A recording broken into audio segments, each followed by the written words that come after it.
Okay, Javier Perez, RX, Event 2. It's 5 feet from the rig.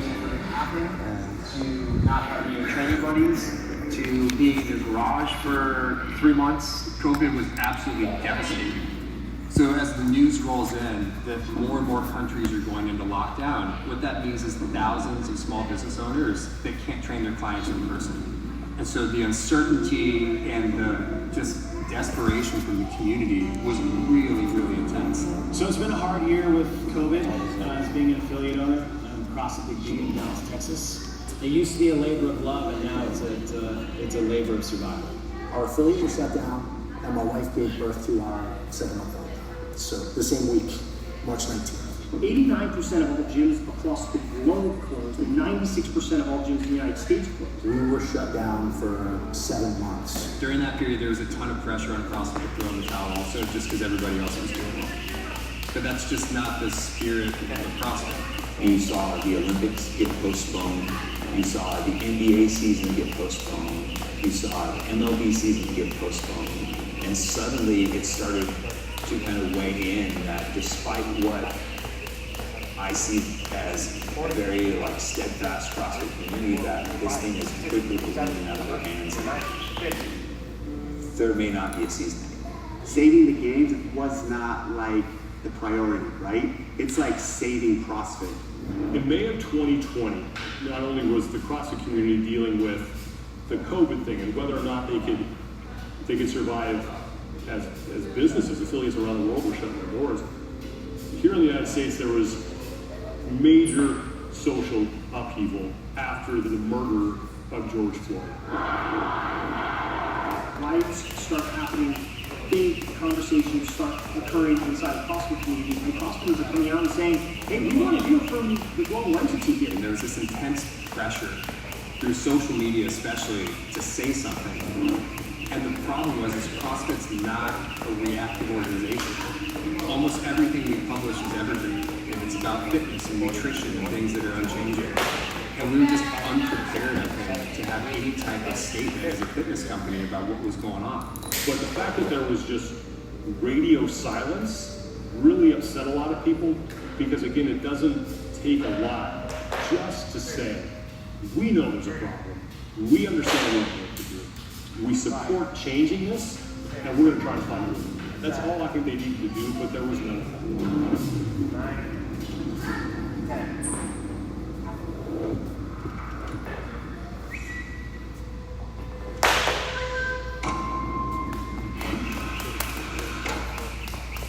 It was like a bar we're not opening. And that is when the media storm took over. I knew there was going to be anger from it. I knew people were going to be upset. I didn't think it would erupt kind of like it did. The world is on fire, man. It's a hard time for affiliates and for the CrossFit community. My participation in the 2020 CrossFit Games will be contingent upon major changes being made. We both felt pretty strongly that we might be able to make the game something better and maybe make the CrossFit organization that we both love something a little bit better if we acted sooner. So we both made a decision to say that we were out, both out the games. That moment kind of felt to me like, hey, I can step up and not just talk here, but actually do something and hopefully create some change. I will have a confirmation of that in very short time. I have a call with every games athlete tomorrow. They all want to work. You want things to be great and better, because I want the games to happen, and I want Matt to win the games and do all he wants to do, and I just want it all to go back to normal. It's like, it's broken right now. I think all the athletes were mad that felt stabbing back in a lot of ways. They were kind of the poster child to the sport, that they would wave the flag and been so proud of it, to then have it almost come back and bite them in a way that they definitely didn't feel represented them or their sport or their community. So I feel like they just felt bitter and almost betrayed. There's this narrative, this false narrative that all the athletes boycotted, and that's simply not true. A lot did. I'm very proud of my Instagram, but also a knife to my heart when I think about the possibility of not being able to compete. I just want to compete. Two more. You got two more. Javi. You got two more. Two more. I can't be proud representing a company like CrossFit CrossFit right now. I was totally 100% ready to go down the leaderboard, and I would have no issue doing that. If you want to truly boycott, make a difference, tell them that you're showing up. Show up to the competition. And then when they go 3, 2, 1, go, sit on the floor. Don't tell your enemy your strategy. No, like, if you want to truly boycott, hurt them when it counts on the competition floor. I don't think anybody thought Greg was ever going to sell something. And then all of a sudden, there's conversations that you hear through the rumor mill, and Greg's talking to some entrepreneur out of Colorado. Ladies and gentlemen, that's It is a pleasure to be with everyone today. When you read sort of the top line about Aaron Rosen, the farther you got into it, the more you thought, this is the best case scenario. He's a successful businessman, owner of an affiliate himself, and he just seems like a good guy. I already talked about his Fran time, which is actually really impressive. your friend time is really impressive. Go extra on what your friend time is, because it's faster than mine, that's for sure. You keep dwelling on a good number. You can fix some bad ones to talk about too. But yeah, after I turned 50, I did a 247. The expectations are so unrealistic of what people want from CrossFit. But guess what?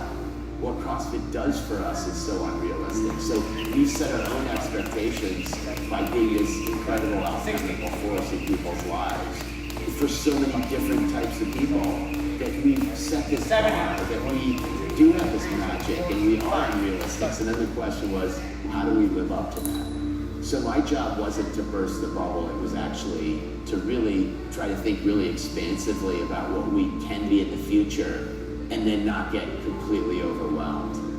We have someone now who we can get behind, who's going to listen to us, who's going to try to do things the right way. Might make mistakes, but is going to own up to it and always strive to be better.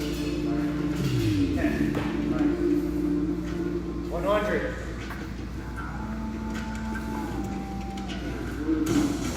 Gotta get the hair finally ready for day 2. But dude, it's nothing luxurious, but it gets the job done. As you can see, there's a on day 2. The first thing is I gotta take a shower, and then the whole thing nicely wet. Cold water to wake you up in the morning. Forgetting that. Forgetting that. Yeah, what you doing? Get all those knots out. Doesn't matter the bristle. Dude, I actually do a nice little wet brush, good old American crew. Keep the toes nice and tight, so it's going to bounce a little bit. Yeah, there it comes. And here it comes. Final touch. Little hair flip. Dude, how's it looking this morning, flip? Oh, looks good. Looking good. I'm ready. Yeah. Let's go. Going into day 2, we've already got 5 events down, and we got a lot more events to go. I mean, whatever happened on day 1 could easily switch, and we start the morning with one toes bar workout, and a nice quick little sprint workout, so I'm excited to get that going, and then lift some weights after that. 80. 80. We got 20 more. Of the CrossFit Games, right? How are we feeling? Sore issues, but woke up Saturday morning, I felt like something had definitely gone on that before my stomach was very, very rounded up. I didn't much food down. Better? Good. I was worried about you all night. Glad you're feeling better. Actually was too. I had sympathy stomach issues overnight. I was so excited for that toast bar lunch workout, and I just could not get it together. I was definitely, I feel like I was on a roller coaster of emotions that day, just because I had 2 horrible events, 2 good ones, and another horrible. So it wasn't fun to like end on a bad note. So I was like very determined to not let Friday affect me. It's game day. You know what I mean? Like, that was the kicking teeth to get everyone started that night. Now it's just like who wants to fight. You done all the workouts? Yeah. Have you done all the workouts? You done all the workouts? For sure. Do you really know surprises be like? Oh yeah, lots. Is the biggest surprise drop down in life? No. One day competition down, 2 to go. We start day number 2, individual event number 6, the toes to bar lunge. It's a short, unbroken sprint event. All combined, everything I hate is all there. Watching really fit people trying to be a really fit person is not the same thing, because that event sucked. That event was so hard. When that workout got announced, I was like, good, I've been working on this. It was the first pure CrossFit, short, sweet ass skill workout. It's really important to me, a lot of these events, to never stray too far from who we are and what we are.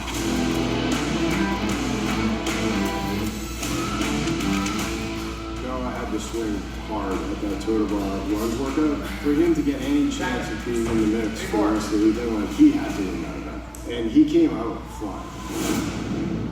It is unbroken, and that is the only choice. But not just that, you have to be fast the whole time. My plan going out now was just go as fast as I can, make the cycle as short as I can. I think I hit 15, and Noah's ref was like 18, 9. I was like, what? How are you that far ahead of me? Noah Olson first off the rig, followed closely by rookie Justin Medeiros with Matt Fraser. Oh my God, like, I had all this hope and expectation coming into this, like, smash this workout, and then Noah is just that far ahead of me. And it was really fun to see Noah and Katrin try to take it to Matt and Tia. I just love a good competition. I love a battle like that. David Donner first to the rig. Noah Olson first to the rig for the set of 20 toes above. And in the air for David Donner, lane number 2, as she'll be first off the rig. No break for Noah Olson as he will come off the rig first, followed closely behind by your champ. They were going faster than me,